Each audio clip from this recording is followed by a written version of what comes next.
Three friends, one amazing series of YA novels, an insatiable thirst to relive the glory that is K.A. Applegate's literary masterpiece. This is Animorphs, the Dork-Bajir Chronicles.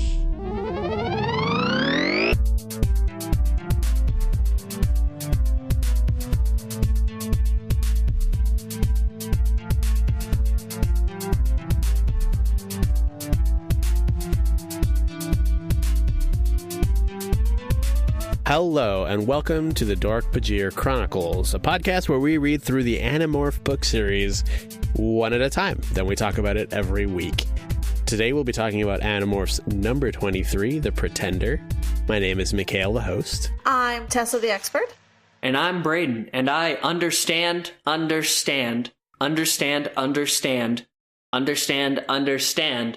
concept of ka. That's like German trance music or something? Yeah, it's oh my god, I forget the name of it's Lucio from Overwatch.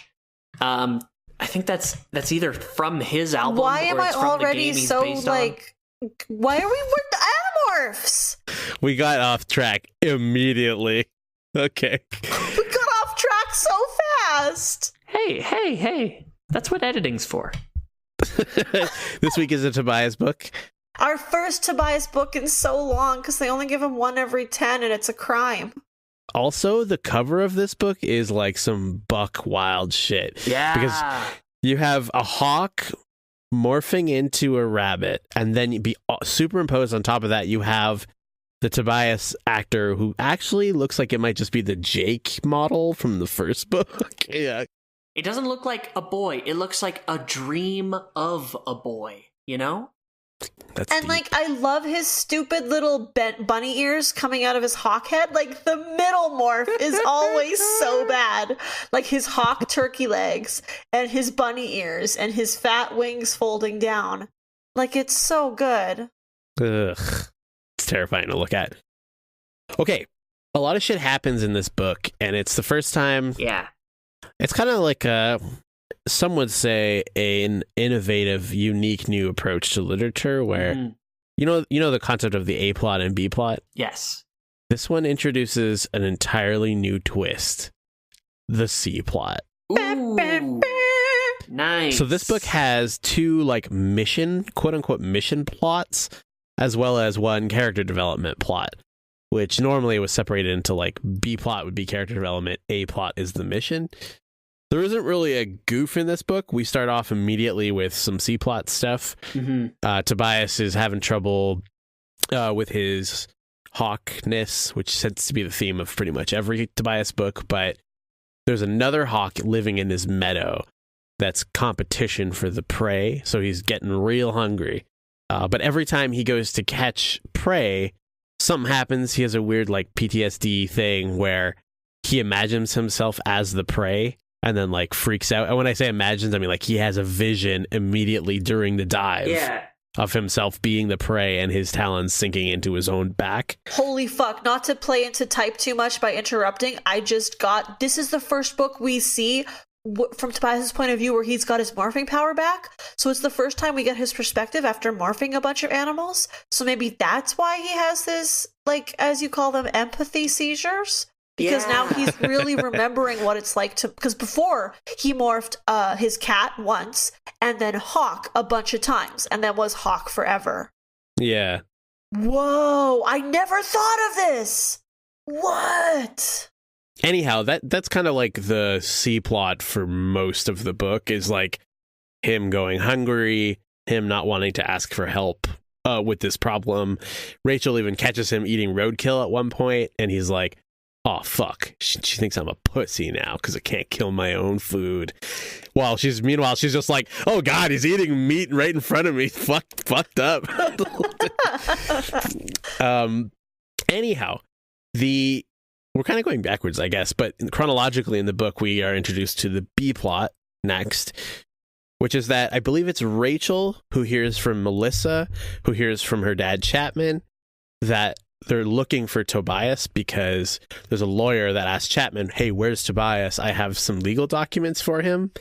which I might as well just say now, we find out is a note from Tobias's quote-unquote real dad, because Tobias thinks his dad's dead, or knows, or should say he knows his dad is dead. Or dead, or just run off. It was kind of like a deadbeat dad that just ran off. I believe that he knows the man there is a man that he once called father, and that man is dead. His mother has run off. Those are the facts. Okay. Anyways, Tobias is like, okay, whatever. Like, he's curious about it, but doesn't really. Oh, I guess one other super important thing is that he finds out that there's a cousin of his, which is like a cousin once removed, I think. It's like his great aunt's daughter, who wants to look after him now. Once she finds out that he's been living on the street, yeah. Yeah, so So her name's Arya, which we'll definitely get more into later. We'll spell it, everything. Yeah, she's got a bunch of alibis as to why she wasn't in town earlier and stuff, which check out for the most part. Anyways, then we'll get to the A plot, which is Tobias visits the Ket Helpak and Jerahami, which were the freed Dork-Bajir from number 13? Yeah. Yep. And they tell him, yo, one of our toddlers ran away for no reason. His name was Beck. Yes, they find out the toddler kind of wandered off on his own. They don't really know where he went. They don't think he can get back on his own because he's too young. So they kind of they're like, we would do anything for you, Tobias. We would die for you. Tobias is like, well, I guess I have to help you, because how could I not at this point? That would be super awkward. I love you. That's nice. The Animorphs agree that they both need to observe this Arya character more and also look for Beck. So they kind of split into two teams. I think it's Axe and Tobias who keep an eye on Arya. Rachel and Tobias keep an eye on Arya because Arya changes into a dress and looks at herself in the hotel mirror, and Rachel says, "Don't worry, honey. That dress was like 3 seasons out of style. Get out of here." Okay, so there's later they go on another surveillance mission. Anyways, yep. It was during that mission that they find out. Oh, does she save the kid on this mission? I think she does. I think so. They're observing her, and she's like, she seems pretty normal. She keeps going back to the hotel room to pee, because Rachel's like, well, it's private. And Tobias, being a boy, is like, okay. A boy and sure. Also a hawk. Yeah. He just does it wherever. They see this kid who's about to be hit by a car, and Arya pushes the kid out of the way. This is the second mission. Well, it doesn't matter anyways. They do 2 surveillance missions, but Axe is on the second one, and he's like, that is definitely not the behavior of a controller. Where Tobias is like, yeah. Oh, it's clear she's not a controller. And Axe is like, you're right. That isn't something a controller would do. And it's like, okay, Axe, spill the beans. Anyways, through the reconnaissance mission. Oh, I think they follow Arya to like this weird side, or what is it called? A roadside zoo. They go to this roadside zoo. That's how they find him. Arya goes into this place to see what is described as like a weird mutant midget or something on the sign outside. And it turns out it's actually Beck. And Arya questions the owner about like whether or not the animals need bigger cages and shit like that, which is yet okay, clearly not a controller. Why would a controller say that? Yeah. So they find out Beck is stuck in this fucking place. They go basically buck wild getting him out. Like eventually Rachel ends up morphing an elephant and busting everything down while controllers are on the way. It's a whole crazy thing. Tobias tries to save Beck as a Dork-Bajir because he still has the Ket Helpak morph. But I think they actually get Beck, right? They steal Beck and take him presumably to what we heard about before, which was like this Dork-Bajir holding tank, like a POW camp almost. Yeah. Out in the forest where it's like shielded with holograms and stuff. Anyways, Tobias is torn up that he couldn't save Beck, whatever. There's a lot of yelling of no with a lot of oh. They're just trying to I think they're trying to show that Tobias is like still cares about people other than himself quite a bit. So Anyways, the next thing that happens is there is another surveillance mission. I remember now. This is where the kid saving thing happens. It doesn't matter. It's just more evidence that Arya is not a controller. So they take some Dork-Bajir, some free Dork-Bajir, and talk to the super creepy Toby, who is the Dork-Bajir seer. How is she creepy? She's still like a child, and she's speaking at like a college level. Tobias. Yeah, but they age really fast. So what is she, like 5 now? I don't know. Anyways, they go to this POW camp. There's a whole thing. It's like, eventually it does work. There's some casualties on both sides. But the big thing that they take out of it is that Visser 3 comes in on a chopper in an Arya morph. Like, why would Arya be there if she wasn't a controller? And how could anyone pretend to be a human? This is sort of unclear, actually, a little bit. Oh, no, you know what it was? We missed the part where they fight Visser 3 at the roadside zoo. Yeah, because he morphs into a crazy guy. Right, he morphs into that crazy thing. We'll talk about that later. But, so they know Visser 3 was at the roadside zoo. So then when he shows up at... I don't understand the logic of why he knew it was Visser 3. Okay, actually. I feel like the Animorphs were busting into the POW camp, so Visser 3 had to jump away from pretending to be Arya, but he couldn't morph Anzalite on this little chopper for whatever reason. So, like, in my head, I imagined him being like Arya, and like the door of the chopper is open, and he's like holding on to the inside, and the wind is whipping through his long woman hair. And Tobias sees, oh crap, Arya is coming. We know that Visser 3 is coming. Arya is Visser 3. It's sort of a weird, like, wouldn't your first thought be like, Arya is a human controller? Mm-hmm. Yeah. Like, why does he immediately think it's Visser 3? Not that it matters, actually, in the plot. There's a lot of moments where they take like a hard break in the dialogue to say like, now here's why I took this logical leap. Yeah. Yeah, they're like, there's no way Visser 3 could have taken the chopper and demorphed. And it's like, I mean, I don't think that's true. Also, how long does it take to get there in a chopper? How long does the chopper take to get to Arya? It's a whole thing. Anyways, they figure all that out. Tobias has like a little bit of a mental breakdown when he realizes, like, because he had seen Arya as his lifeline. Yeah. He's like, I'm definitely going to morph a human and become a human Nothlit and go live with Arya, who seems like a decent person. Now he finds out fucking Arya is Visser 3, who apparently has been doing, like, setting up crazy child-saving schemes to fool the Animorphs. So Tobias's birthday rolls around. The idea with the lawyer is, like, I won't read you this note until it's your birthday because some bullshit plot reason. I don't know why.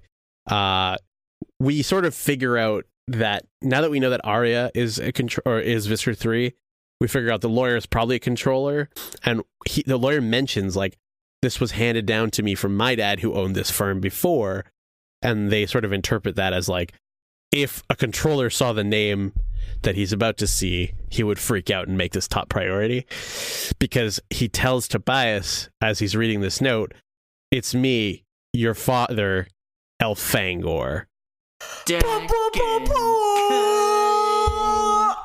Which is super stupid. Understand. I was talking to Braden about this before, but, like, I think this is very dumb for a lot of reasons. But anyways. Oh my god. Let's just finish up the plot. We can talk about it. Tobias is like, oh, did you leave me any money? And Tobias continues to say that, like, he is using his hawk abilities to, like, keep a straight face and, like, not cry or whatever. Because he talked about earlier in the book about how he's not used to being a human and having to do, like, facial expressions.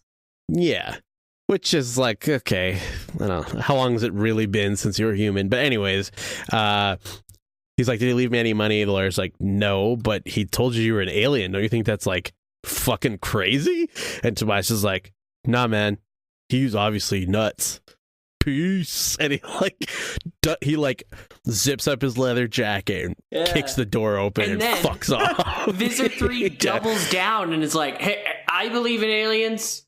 He was a good, strong alien man. Yeah.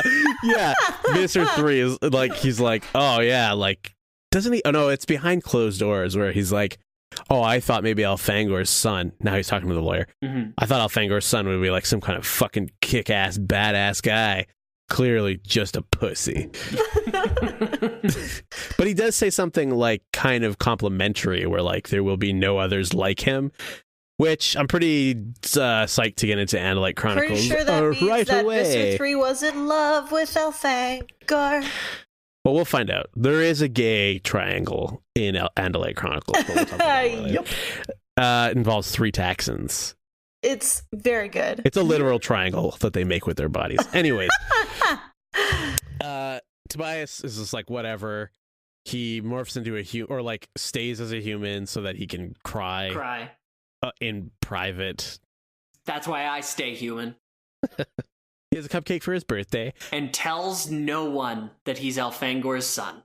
Yeah, which is too bad, because as we were talking about Brayden off mic, fuck, I want to see that scene. I'm assuming it's coming up when everyone else finds out, but like Marco, I want to see his reaction pretty hard. Axe, obviously, very important, because now this means that Tobias and Axe are actually uncle. Like Axe is Tobias's uncle, which is like pretty funny if you think about it. But anyways, the big C plot wrap up is that Tobias manages to finally kill this rabbit prey that he's been after. It's the mama rabbit, by acquiring her as he crushes her heart, eats her, morphs her, leads the baby rabbits to safety from the competitor hawk, and he's like, only a half human and half hawk would do this. And I'm like, in my mind, I'm just like, wow, you are spiraling, dog.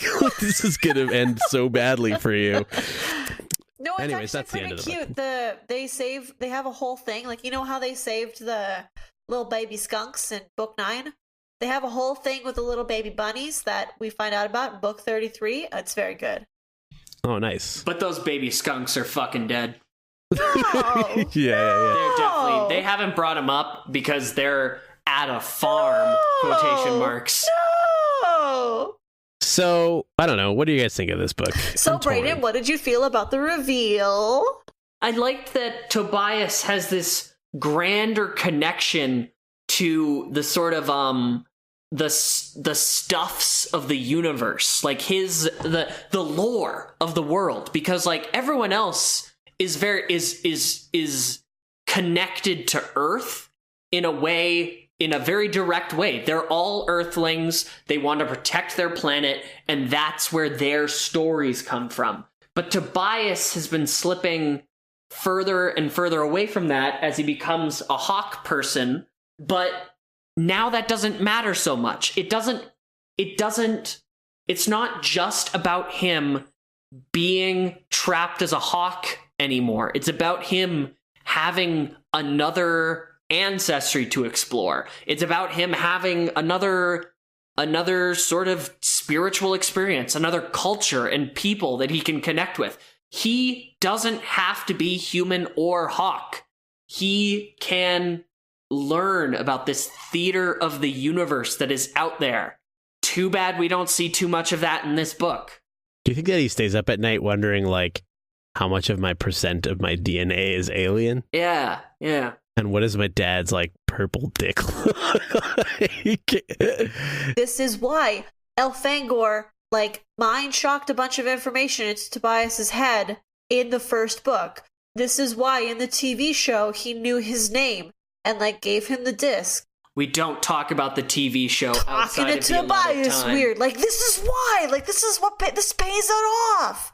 For 23 books, I've kept this secret in my heart. Do you know how excited I am that we finally got to this book? I mean, if you tell me one more time, maybe I will. I'm so excited we finally got to this book. One more time. I think it's kind of like it's kind of a womp womp for me. Yeah, because you didn't read it when you were a kid, I guess. I wish I could remember my first time reading this book, because I'm sure it blew my mind.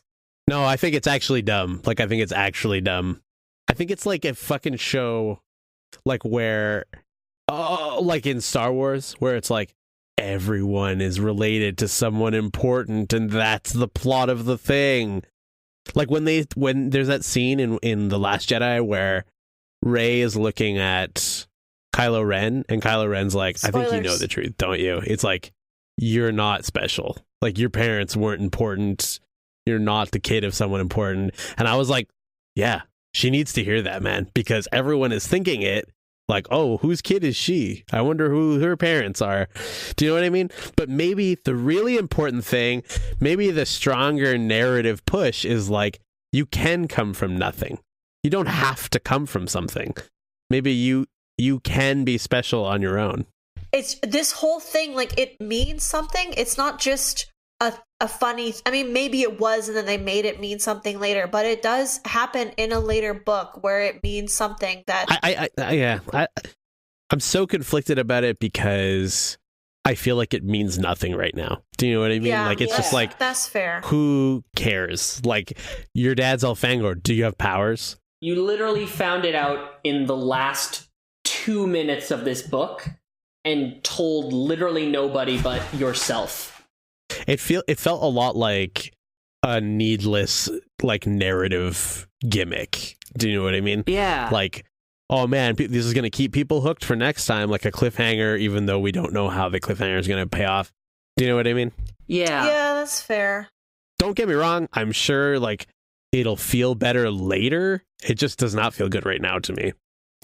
I do enjoy the trope of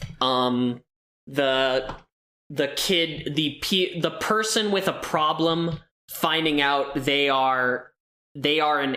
there's more. The person with a very limited scope of life finding out that they have access to a much grander world.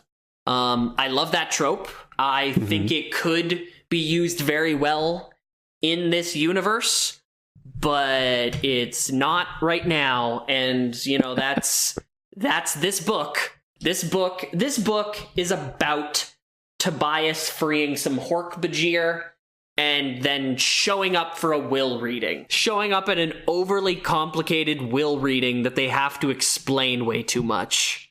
Yeah, pretty much. And they do explain it a lot. Then he forgets when his birthday is. It's a whole thing. Which is like, obviously what happened is Elfangor left this will with Mr. de Groot's dad, and then Mr. de Groot's dad died, and then Mr.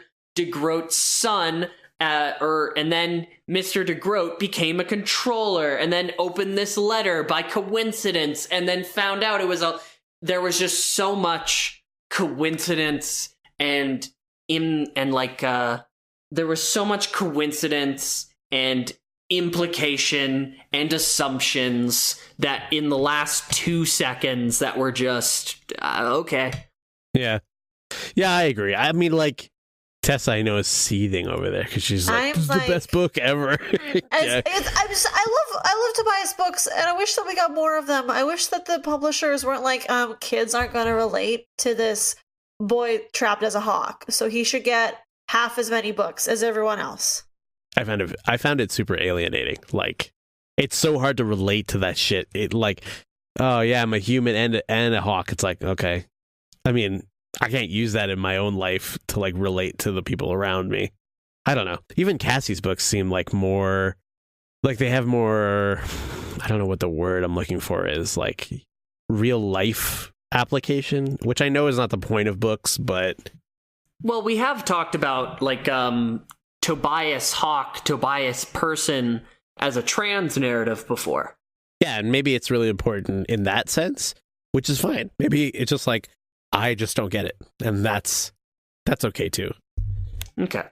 People love Tobias though, holy shit. He's extremely likable. Yeah, I feel like it's because his books, I feel, do use the sci-fi themes to their best extent. Like, sometimes they are a bit of a wash, like this one, but the concept of this, like, metamorphosis style human trapped in other body, it is inherently fascinating, maybe even more so than superpowered child fights aliens that you would see in any of the other Animorphs books. even with the twists that they do sometimes put on it. Yeah, I think that's a pretty fair thing to say, actually, because the Axe books are even less relatable, because it's like, not only is it an alien, it's also just like, I don't really care about like battle honor and stuff like that. It's just like all he cares about, it seems like. Oh my god, it's his culture. No, I'm saying like, of course it's still interesting. It's just, it feels more like reading about an animal species instead of like a human. Do you know what I mean? Like, it's harder to humanize he's not human, him. Mikael. I mean, I get what you're saying. Oh, gee, thanks for like, pointing that out, Tessa. Why do you like? I don't know. Like, whose books are your favorite aside from Marco's, because his are funny? I like Rachel's books and Marco's books. Definitely. That's because you want to see them flirt. Well, that's part of it. That's it. Yes. Ugh. So shallow. Speaking of, maybe we should get to our OTP Alert. Whoa, TP alert. I mean, she has a cupcake for him that he blows out with his wings, which is pretty cute. That was pretty cute. Why not just morph a human, though? Like, let's get real. How's he going to eat the cupcake? His body can't digest it as a hawk. How's he going to have his birthday sex without a human penis? They're too young! They're 13! They acknowledged that is the only... They crossed that bridge together. Rachel says it. Tobias, we are not Romeo and Juliet. We are not star-crossed lovers because you are a bird. We cannot Romeo and Juliet die in the end. Bird. We're not even Jake and Cassie, who are black and white, and that's not a problem. Wait, why'd you bring that up, Rachel? That's a super weird double take. Yeah, I don't know why she said that thing about Jack. I feel like she had like feelings about like her best friend Cassie, and people being racist at her, and like kind of like got involved with like fuck, racism is so shitty. Because it's not a problem that they're dating, and like no one should have a problem with it. But anyway, oh yeah, I was talking about us. Like I think that's what that was. She got sidetracked about remembering how shitty racism is. Yeah, it was. I think maybe it's a testament to the series itself that like mentioning race feels weird. Do you know what I mean? Because who cares? Like, isn't it a better story and a more progressive story if like they just like each other and we don't have to constantly talk about how he's white and she's black? Not necessarily. Specifically in this book, Tobias has a monologue about how it shouldn't matter what race you are, and it shouldn't matter if you're gay or not, which I have seen quoted by a couple people who I follow. There's this one guy who was doing book by book intense recaps and reviews a couple years ago who mentioned that monologue as reading it as a kid and being like, oh shit, like Tobias thinks it's okay to be gay.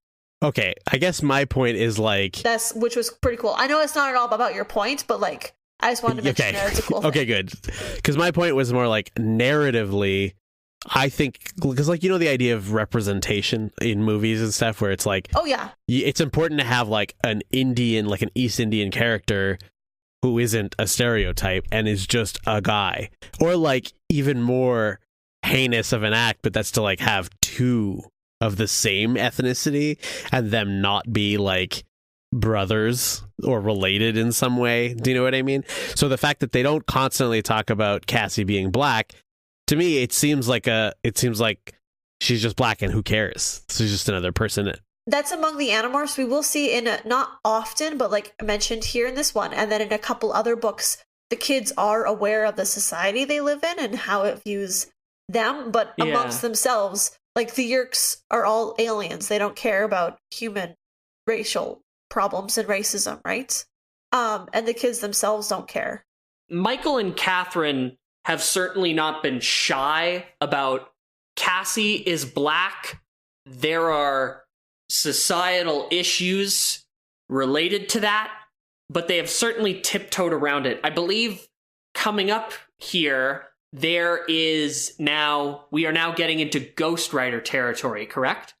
After book 25. Yes. From what I remember. Including book 25. Yeah. So could maybe you seem to be hinting that they will be leaning harder into the racial implications of Jake and Cassie's romance and just of Cassie being black. I don't want to go out of my way and say not a lot. There's literally, from what I remember, there are 2 more mentions of it, and they happen in both of the next 2 Megamorphs books, which, as far as I know, were written by Catherine and Michael. Okay. So it's not anytime soon, and it's not a lot, but it does give an idea that, like, Catherine and Michael did not go out of their way to be like, oh, you know, the characters just happen to be people of color, and, you know, we don't mention it. Like, the kids don't care, and the aliens don't care, but it is still aware that they do live in a society where this does matter. So that's why I think Rachel had that whole aside about how, like, you know, we don't have a racism issue, which, like, shouldn't exist. But also, we don't have that because we're different species. Like, you live as a hawk constantly. Also, I wonder why she said that, like, if enough people have said something about it in their life. And also, who were those people? Like, was it their parents? Probably just people know. down the street, if they see them holding hands. It was the 90s. A lot of adults hands? like to yell at kids. Jake and Cassie hold hands? Yeah, I was going to say. This entire thing is muddled heavily by the amount of obfuscation that has happened around Jake and Cassie's relationship, because it's been mentioned they secretly hold hands. They make secret googly eyes at each other. But then sometimes it also seems to be like, to some people, it is an open relationship, or it is a publicly known relationship. To some people, it is some secret relationship. Depending on what book it is and who you ask, it can be. Okay, maybe that's because Rachel is Cassie's best friend, and one way that especially teen girls get really close together is they share secrets. Whereas Marco and Jake are best friends. As I was saying. No, I was saying. Literally, all I have to say is we don't know how racist people react to Jake and Cassie's relationship. I mean, we do, but we don't know if there is a publicly visible relationship. Well, let's just take, I mean, we know from 2 people's perspectives about Jake and Cassie's relationship, aside from Jake and Cassie. We know from Rachel, Cassie's best friend, and we know from Marco, Jake's best friend. Teenage girls will bond with each other by sharing secrets, and, like, Cassie and Rachel are really close. They've probably talked a lot, especially Rachel being Jake's cousin has probably been like, Neener, you like my cousin? How many times have you held hands? Marco and Jake talk about superheroes, and they, like, do that kind of normalcy, and neither one of them is comfortable with feelings. So anything that Marco sees is going to seem like it's secret, but Cassie is going to tell Rachel if they secretly go out on a date to the movies on the weekend. You know what I mean? Yeah, I believe that. So I feel like it could be kind of public, just in that middle school way. And Marco just doesn't know about it because he doesn't have that kind of relationship with Jake where they talk about this kind of stuff. Or maybe Jake doesn't talk about it with anybody. Or yeah, Jake probably doesn't talk about it with anybody. Then why don't we know? Because there's just not enough room in the books to talk about this kind of stuff. They're more concerned about, like, telling you the horrors of morphing into animals, and that Tobias's dad is Prince Elfangor Serenial Shamtel, and, like, that aliens exist, right? They got to recap that aliens exist at the beginning of each book, and that takes up precious pages that they can't devote to the relationship between. Don't worry, I promise you, there is some hot cake happening in a couple of books, in the sense of their relationship develops to a point. Cake is such a gross word. No. I just would have appreciated it if they had stuck to one or the other and hadn't sort of used the relationship in whichever way they wanted to in the moment. You know what I mean? I mean, it's got that classic will they, won't they of any 90s sitcom. It's not that classic will they, won't they. It's that not so classic are they, aren't they? In a meta contextual sense, rather than an in context, nobody knows their relationship status. I mean, the really important part is that at one point Tobias says he's jealous of Marco because he puts his arm around Rachel. Oh my God, it was great. Wow. Wow, I suck. saw things. I saw God. You guys suck. Yeah. Everyone hates you. I saw my atheist God. Wait, I got a good transition. You know who everyone else hates? Visser 3. You know what Visser 3 does? Morphs. Visser 3 Morph Minute. So, Visser 3 morphs two things in this book. First, well, I guess we don't know, like, we didn't know as the audience, but he was morphing Arya the whole time, which is, like, questionable, I guess. Like, I mean, who like, is this okay, woman? do we really think, like, how is that questionable? He's just morphing a person. Well, because presumably he didn't morph a bunch of DNA put together, right? No, he probably had, like, one of his controllers that he just touched up on and then morphed her. That's also my guess, which is also like, why don't you just get a controller to do this fucking job? Because Visser 3 likes to be on the ground in, like, the most important person. Cassie Cool, that's not what generals in book do. 21. No, but he's a bad general. Generals also don't just completely kill their subordinates for no reason. He's not a general. He's a visor. Also, he's not a general, he's a visor. Oh, thank you. Anyways, the more cool, more important one is the Caftid? Am I saying that right? I mean, as right as we'll ever know. As the roadside zoo. Yeah. Can you guys, like, remember it? It's this acid-spitting, kind of like, I don't know, like a centipede, kind of? Did he say it was from the Dork-Bajir home planet again? I can't remember. As one of the monsters in the mist? Oh. But yeah, it was. I remember it spitting acid. It has a seahorse-like head, leathery wings located on its head, slimy green frog skin. Oh my god. That's about all it says. I'm seeing a fan art that kind of looks like a Castlevania villain. Nice. Yeah, definitely. Anyways, another, like, at least this one was a little bit easier to visualize, but, like, still pretty stupid. It was no, like, pylon shooting monster, which was the coolest one That's so far. the coolest one so far. Aside from the one that ate Elfanger, that was the coolest one so far. But that one was also poorly described. Like, that's the problem I had with all of these. Is Yeah, just like, it's true. They're not well described. Which meta contextually we can say as, oh, the kids were in the middle of battle. They didn't have a chance to, like, give you a play by, like, to really absorb what Visser 3 looked like. But really, I think it's just because Catherine and Mikael got confused about what aliens should be. And they were like, I don't know, let's just make it vague so it's hard to make a TV show out of. yeah, because it's like, it's one thing if you're like, it looks like a giant bird, but it has, like, a razor tail. Whereas if you're like, I'm inventing a totally new thing, but I'm only going to spend 3 seconds describing it, it's like, I don't know. I take issue with that. I briefly mentioned out of the Visser 3 morph, well, kind of part of it.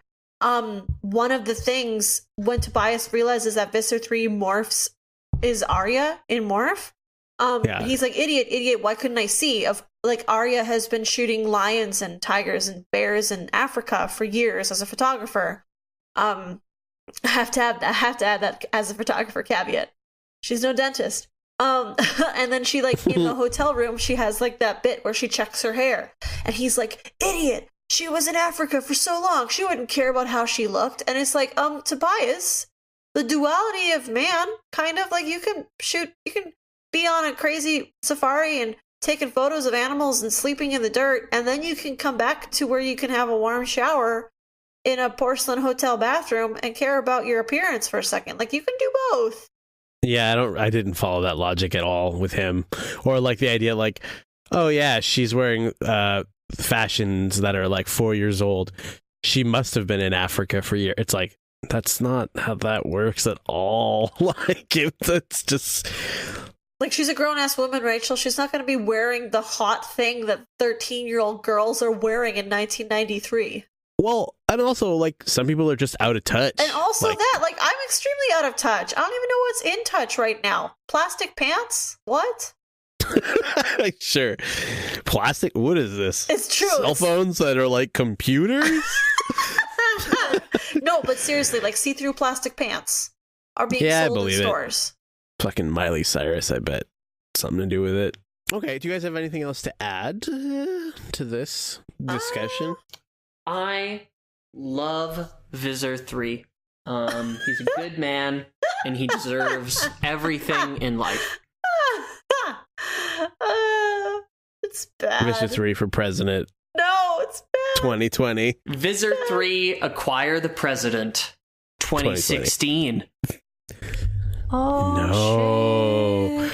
What a twist. Speaking of time, I guess, next week in our bi-weekly episode of Live from the Gardens, we'll be talking about Just the Rabbit. Yowzeroo! Woo. Just the Rabbit. So that'll be fun, I'm sure. The following week, we'll be talking about, if I'm not mistaken, the Andalite Chronicles. This is correct. We can finally read the Andalite Chronicles. And you can find more of our stuff on our podcast page at collectivelegacy.org and on Twitter, Tumblr, Instagram, and Facebook, where I can finally talk about how Elfangor is Tobias's dad. This is why we didn't read the Andalite Chronicles when they came out in production order, because I didn't want that spoiler happening. Because he starts it out by saying, "Hello, Animorphs.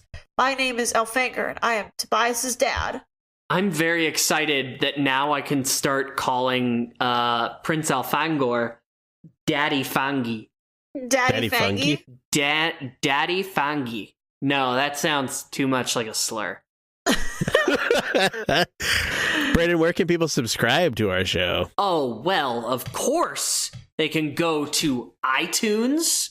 Of course they can go to collectivelegacy.org. And of course they can go to any Mac's convenience store. And if you buy a cone, one of those candy cones, it comes with a little code. And if you say it quietly into a fire pit, it will pop out a cassette tape that, when played, will include this week's episode of Dork-Bajir Chronicles. What? Yeah, or possibly just death. Possibly just a man will shoot you and say, this is the code and price. Well, that's fucked up. For the Animorphs, my name is Mikael, the host. I'm Tessa, the expert. And I'm Braden, Tobias's real dad. Oh, a triple twist. Oh. What a twist. This has been Animorphs, the Dork-Bajir Chronicles. We'd like to offer a giant thank you to patrons Spencer and A Heap of Games for their contribution this month. Remember, if you want to make all your friends jealous and have your name read out on a podcast, head on over to patreon.com/Dork-Bajir. That's patreon.com/DORKBAJIR. Hi, hello, welcome to the ad for the show. I'm Mitch, the host of Wank Talk Radio. On this show, I talk to interesting people about interesting things. Do you need to know more than that? Okay, fine. Pretty much we'll talk about whatever my guest is interested in or passionate for. Sometimes it'll be silly, sometimes serious, sometimes a bit of both. Whatever the topic is, hopefully we'll find a way to make you that much more of an expert about it. You can find us at collectivelegacy.org, along with some other equally awesome shows on our network. New episodes of Wank Talk Radio are every Sunday and Thursday, wherever you find your podcasts. Let us know what you think on Facebook, Twitter, and Instagram at Wank Talk Radio. That's WENGH Talk Radio. Wank Talk Radio. Brought to you by Collective Legacy. a podcast network.